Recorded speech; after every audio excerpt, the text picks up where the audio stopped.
ಯಾವನ್ಲ ಅವನು 2 ಹೆಂಡ್ರನ್ನ ಕಟ್ಕೋಬಹುದು ಅಂತ ತೀರ್ಪು ಕೊಟ್ಟವನು. ನಾಚಿಕೆ ಹಾಕಿಲ್ಲ ನಿಮ್ಗೆ?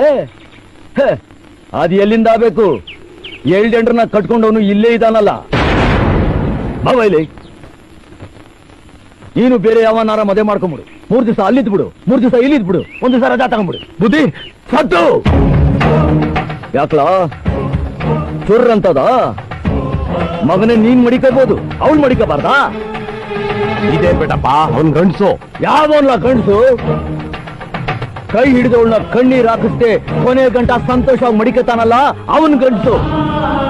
ಕಷ್ಟನೋ ಸುಖನೋ ಅವಳ ಜೊತೆ ಬಾಳು ನಡೆಸ್ತಾನಲ್ಲ ಅವನ್ ಗಂಡ್ಸು.